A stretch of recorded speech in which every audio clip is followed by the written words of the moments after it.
Bom, então chegou o dia, né? Terminada a manutenção do Lafayette Telsat SSB 80 do Miro. Eu estiquei ele, né? Eu fiz um jampeamento lá no PLL e ele ficou com 59 canais. Deveria ter ficado com 74, né? Mas o que acontece é que o VCO dele acaba não oscilando acima do canal 59. Eu tentei vários ajustes lá e não foi. Então ficou com 59 canais, já é alguma coisa, né? Foi quebrado o queixo também do rádio, né?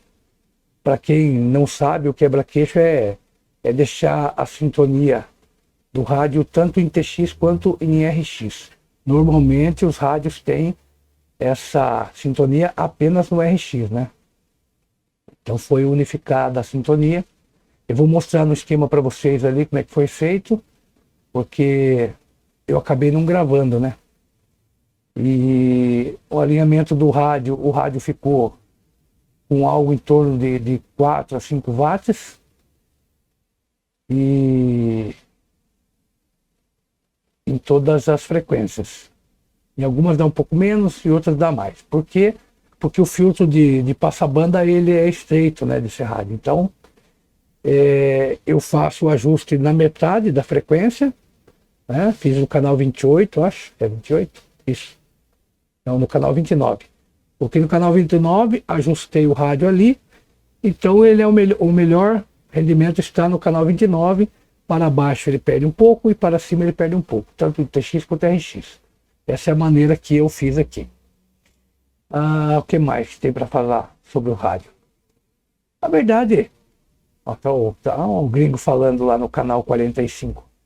Bom, na verdade, o rádio do Miro, a única coisa que tinha realmente danificado era o transistor comutador, né, que faz a alimentação TX e RX. Então, e um capacitor de tântalo. E o amplificador, né, o pré-amplificador de RF, o 2SC710. Então, esses 3 componentes só que estavam ruins no rádio. O resto era só trazer as coisas para o lugar, né, porque ao longo de 46 anos, muitas pessoas mexeram no rádio, né, e acabaram desalinhando o rádio, né. Então eu fiz a minha melhor calibragem, eu fiz a melhor calibragem que eu pude no rádio, né, e agora o rádio está usável. Eu vou mostrar para vocês lá no esquema agora, antes de eu mostrar o rádio lá, como é que foi feito o lance do quebra-queixo lá do rádio. Bom, então tá aqui o esquema do rádio, né. O D3 aqui é o diodo varicap. Esse diodo aqui, ele funciona como um capacitor, né? Conforme você aplica a tensão aqui, ele se comporta como um capacitor, né? Em referência à Terra. E ele faz a sintonia desse estágio oscilador aqui, dos 10.052. Essa alimentação que vem aqui nele, através desse resistor de 100K, ele vem do setor de RX do rádio. Então, quando está em transmissão, essa parte aqui, ela não recebe alimentação, então o diodo varicap não está atuando. Para fazer o quebra-queixo, eu desliguei aqui o C22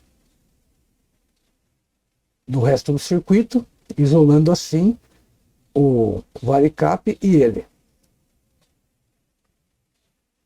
E aí aqui, primeiro eu usei uma alimentação TX do próprio rádio e já funcionou. Só que eu percebi que a modulação do rádio ficou um pouco chorosa, né? O que é chorosa? É quando existe uma variação de frequência bem sutil durante a modulação. Conforme você vai falando, existe uma variação de tensão. Então o que acontece? Essa variação de tensão faz com que o varicap fique mudando de frequência lá, o cristal bem sutil. Então isso causa o choro, né, que chama de choro na modulação. Não era muito, não era muito, era bem sutil, mas eu resolvi fazer de outra forma. Eu desliguei lá o R22, peguei um integrado regulador 7808, puxei a alimentação direto, né, depois da chave power aqui do rádio, né. Aqui, ó, eu peguei essa alimentação aqui do 44 aqui, ó, peguei a alimentação daqui, entrei no regulador 7808, o meio do 7808 a terra e o outro lado a saída veio aqui para o resistor aqui, o R22 de 100K.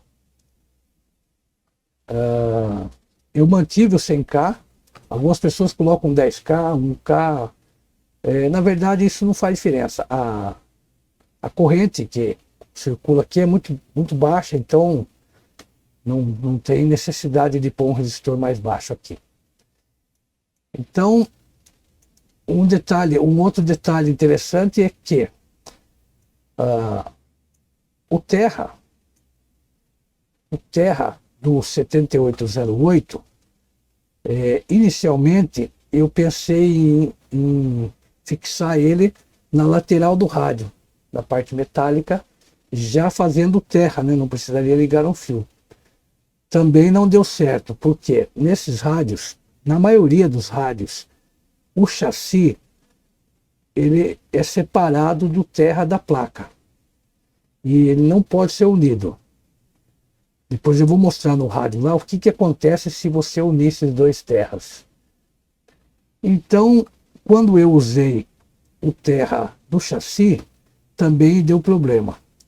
Então, eu modifiquei e usei o terra da placa, o aterramento da placa, e não o chassi. Então, o rádio ficou oscilando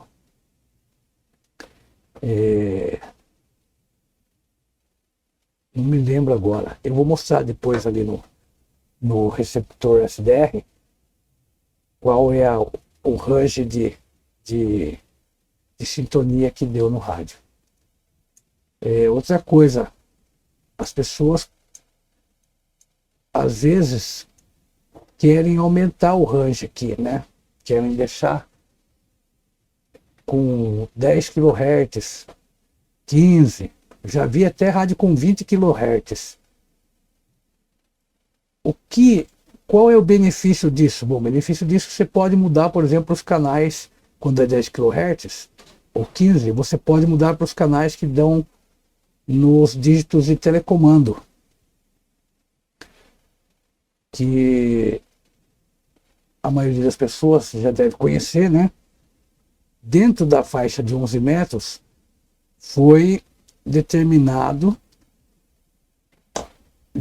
algumas frequências para uso de controle remoto na época, né? Eu vou ver se eu acho uma tabela aqui para mostrar para vocês.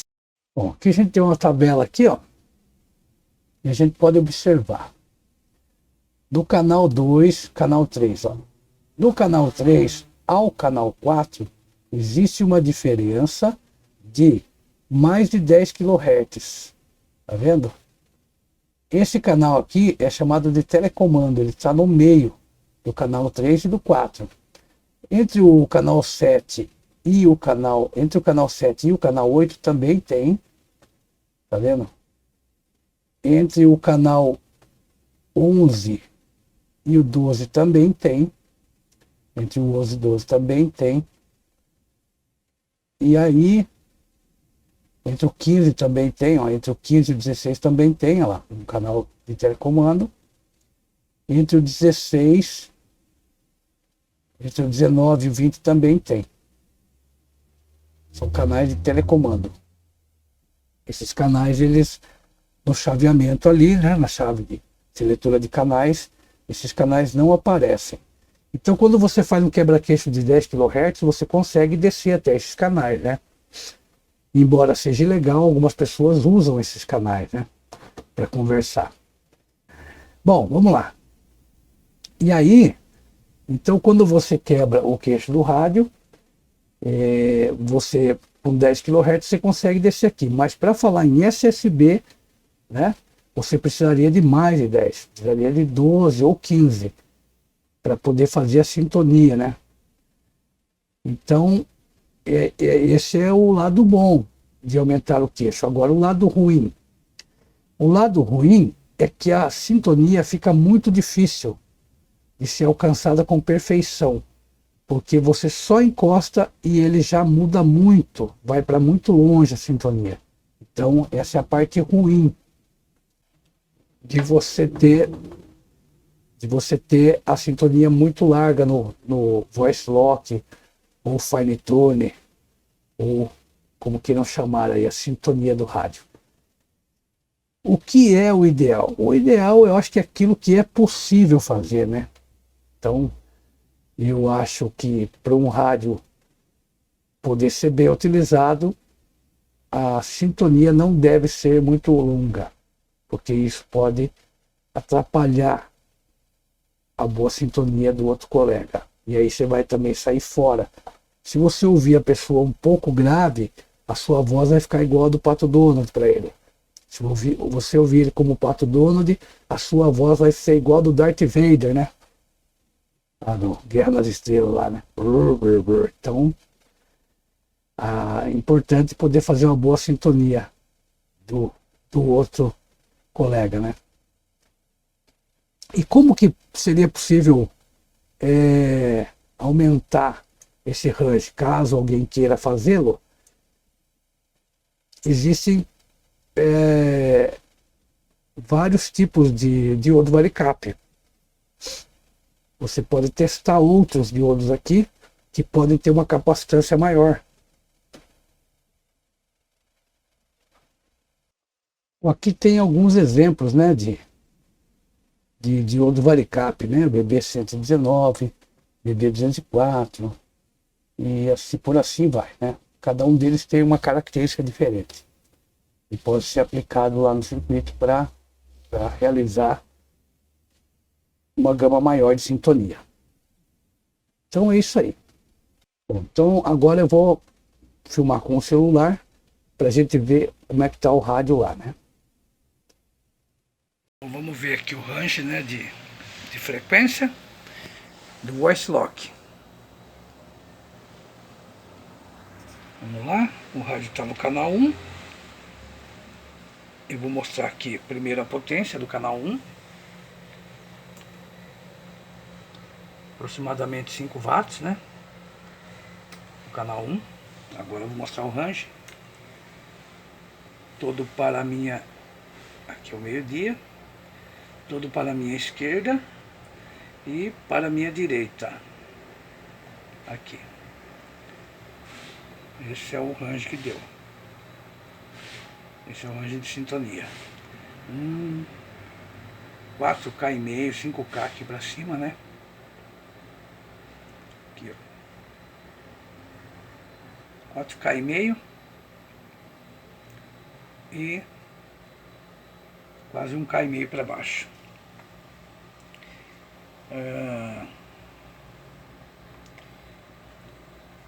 A potência do rádio ficou boa em todos os canais, menos acima do canal 45. Então eu vou botar agora o rádio no canal 40.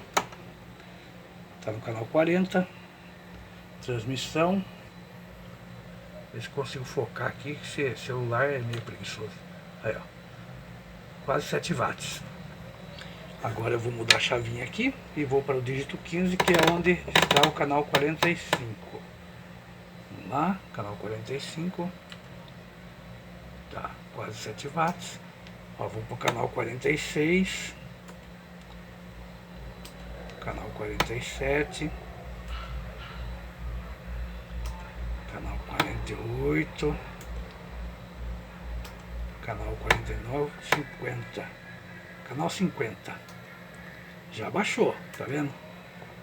51 não tem, então ele vai para 52, ele pula. Ó, já caiu mais.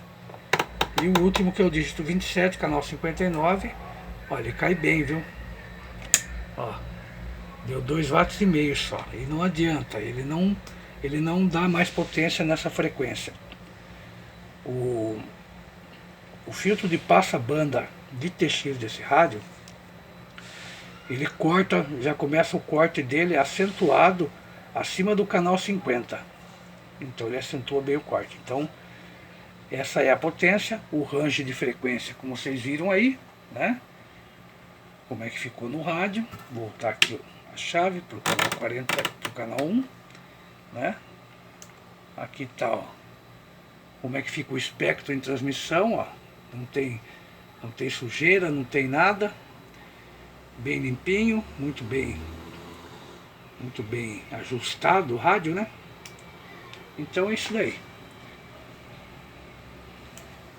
Tem até uma senoide ali, ó, né? Que significa que não está zerado na frequência. Ó, se zerar bem aqui, ele some a senoide. Opa! Olha lá. Esse é o meio-dia do rádio. Bom, então foi isso aí. Tá feito. Ah, tem uma outra coisa que eu vou mostrar para vocês, é o efeito de unir o terra da placa com o chassi do rádio. O que acontece? Só um minuto. Então agora eu vou mostrar para vocês os efeitos de unir.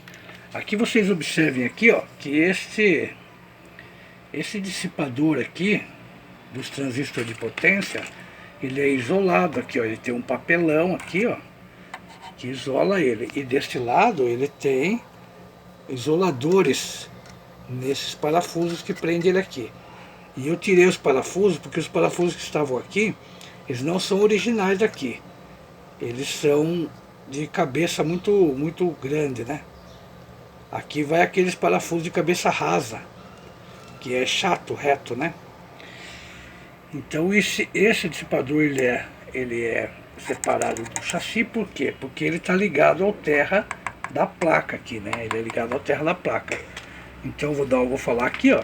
Alô, som 1, 2, alô, som, teste. Agora, se você unir aqui, ó, coloquei aqui um jacaré. Alô, som 1, 2, teste. Tá vendo? O som sai no alto-falante muito alto, a nível até da microfonia. Então é por essa razão que não pode unir os dois terras, o da placa e do chassi do rádio, que dá essa bagunça aí. E uma coisa interessante que o Miro tinha falado é que o antigo dono do rádio, peraí, o Miro falou que o antigo dono do rádio, né, plastificou o rádio inteiro. E o Miro não sabe por que o rapaz tinha feito isso aí. Ele plastificou o rádio para acabar com esse efeito que estava acontecendo. Por quê? Porque os parafusos aqui do lado, eles entravam em contato aqui com a tampa e acabavam unindo os dois terras. E aí dava esse efeito. Ele colocou o plástico, momentaneamente ele resolveu o problema. Só que o plástico, põe a tampa, tira a tampa, o plástico ele gastou, né? E voltou a ficar do jeito que estava. Então era só esse o problema. Então é isso daí. Já vimos a potência, vimos o range de frequência do Voice Lock. Agora vamos voltar de novo lá para outra câmera. Bom, então acho que eu falei tudo sobre o rádio, né? Eu não falei muito sobre o alinhamento, não tem o que falar, né? O alinhamento é botar na carga fantasma e ir ajustando as bobinas para obter o melhor resultado e olhando lá no receptor SDR para ver se você não está causando espúrios para todo lado, né? Essa é a regra, né? Isso é uma coisa bem demorada. A recepção injeta um sinal, né? Liga lá o VFO injetando um sinal. Geralmente eu uso até o harmônico, né? Para não ter o sinal muito forte. Eu lanço mão desse recurso, né? Por exemplo, eu coloco o oscilador em 13.500, né? E ele vai me gerar o primeiro harmônico em 27 MHz, com uma amplitude menor do que se eu estivesse gerando os 27 MHz. E aí eu posso mexer na sintonia, nos filtros de recepção, até obter o melhor resultado. E também é importante ficar vendo se você não está, né, de repente ouvindo a mesma frequência em 2, 3 canais, né? Desintonizou tudo ali, fica uma bagunça também, né? Tem que tomar cuidado com isso. Bom, falei pra caramba. E agora chegou a hora do Radião ir embora, né? Ele vai encontrar com o dono dele, com o Miro. Eu espero que o Miro faça um bom proveito do rádio, que ele seja muito feliz na faixa de 11 metros. O Miro está voltando para a faixa de 11 metros agora. E quero dizer que foi muito interessante, foi muito divertido poder trabalhar nesse Telsat SSB 80. Pessoal, o vídeo fica por aí. Meu agradecimento sempre especial aí às pessoas que assistem os vídeos, que comentam. Alguns se inscrevem, outros não tem problema. Isso aí, já falei já, isso não tem problema. O importante é as pessoas participarem e absorver alguma coisa, né? Minha intenção é essa, fazer com que as pessoas consigam absorver o gosto pela eletrônica, a ter vontade de aprender mais, a seguir um esquemático, que é uma coisa chata, né? Seguir um esquemático é chato, mas é importante, né? Beleza, pessoal? Muito obrigado, Deus abençoe, fiquem com Deus.